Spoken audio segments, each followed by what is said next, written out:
been a while. Have a seat, It's boo. been a while, yeah. What's going on? Oh, I cannot believe you're really here. Oh my goodness. You are never around. yeah, You don't stay put long enough. I travel a bit, no doubt about that. But Well, I'm here. I I'm think it's here. common knowledge that you are the go-to guy in the tour bus industry. And you've really traveled with some really well-known names. Yeah, And you've gotten to know a couple of these guys. yeah. It's a blessing. What I do. Not a lot of people get to do what I do, so I feel blessed. That I get to travel and I get to do the things and meet the people that I get to meet. I got to tell you, most of them are pretty good. Big God, I know it. you wouldn't think that the little guys is what I have a problem with. The baby bands. Is that right? Yeah, How so? they get crazy on me. They get. Is it the inexperience, you think? Yeah, they want to try to put their whole they want to try to do their whole career in one tour. Oh. So that gets a little tough. But the bigger name guys, I mean, they're so kind. They're very kind to me. They treat me well. That's really good. Yeah, it's a good gig. I get I'll get a call from somebody and they'll go, like last year I did Beyonce and Jay-Z. Well, that's a big Cool. that's a big tour. Yeah. Not sure I'd do it again, but it was a big one. You know what I mean? You get to see what you really get to see is you get to see the lifestyle of how these superstars how they really live. You know what I mean? I mean, no one would guess. Everybody thinks that they just come in on a tour bus and it's one big party, but it's not that at all. It's everything but a party. Like most people think what I do is a party, but it's not. It's work. It's really a lot of work. They get on the bus, they do their job, they set up their show or whatever they're doing. They get back on the bus and then we roll to another town. So it's really it's smoke and mirrors. And there's a level of professionalism that you would have to maintain as well. Because even though it's a glorified gig, anybody would want to have it, but you're still at work. You're still at work, yeah. I mean, there's been some big names, that I've traveled with, and people that I've looked up to as a kid that I get to travel with now, and you gotta keep that. You gotta know where to separate. You gotta separate yourself I would imagine. from that. You know what I mean? But most of them, Steve Winwood is a name I'll bring up, man. Wow. One of the kindest gentlemen I've ever met. I don't even think he knows he's Steve Winwood. If that makes any sense. I think he just thinks he's one of us. Because and he's humble. He's so humble, man. He gets on Humble. there on the bus and it's funny to see some of them. You That's know what I mean? really, How really awesome. nice. And so, is this where you're touring a lot? Like I mentioned before, you're not around a lot. So is this what you want to do? How long do you see yourself doing this? Oh, I don't know. I've been doing it a long time. My first big tour was Cher. So yeah, I actually got fired from the Cher tour. You don't say. Yeah. It was my first big tour, and I didn't quite have it down yet as a bus driver. And I think we had 13 buses on that tour. So, I was more or less the low guy on the totem pole. And so all the other drivers were kind of looking out for me. But, man, I couldn't get it right. That I mean, wasn't I enough. was her backup singer, I will never forget her, Patty. I'll never forget her. She would actually come up and hug me after saying all that, after telling me everything I did wrong. She would come up and hug me and go, "Don't take it personally." Well, that's good, right? Well, how could you not take it personally that but anyway, long story short, I got fired from that tour. I got a call from the bus owner, and he said, here's what he said. He said, "I got some good news and I got some bad news." And I was on my way back to Nashville. We had just dropped off in New Orleans. I just Okay. dropped them all off at the airport.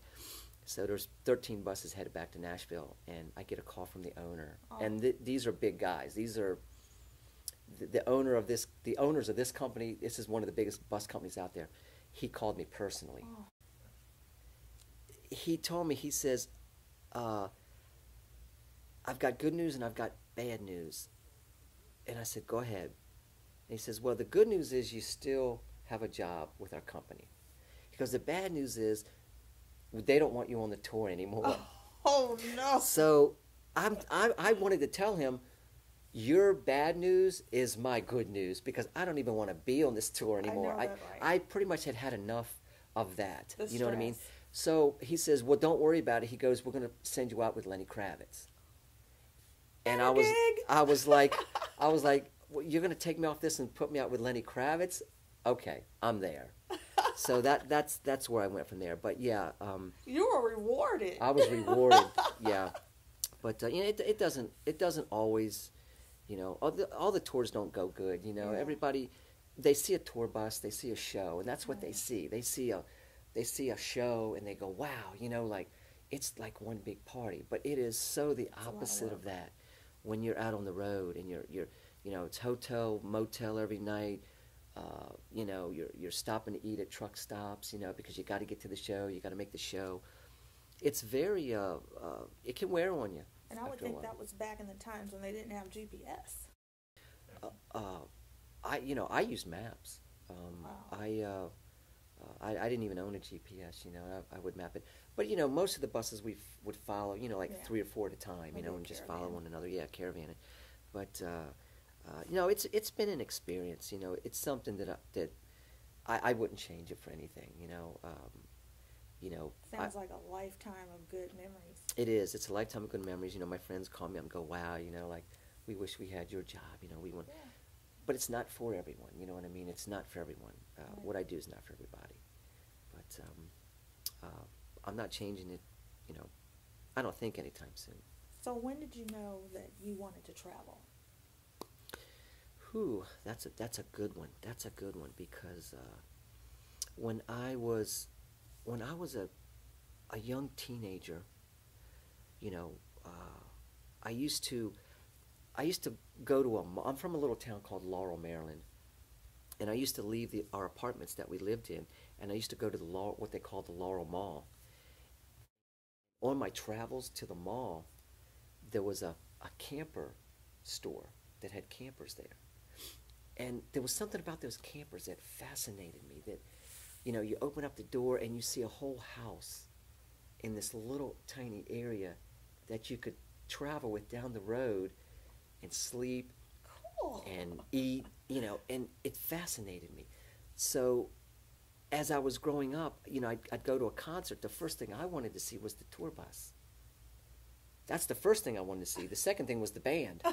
I wanted to see the show the second. Priorities. Yeah, priorities.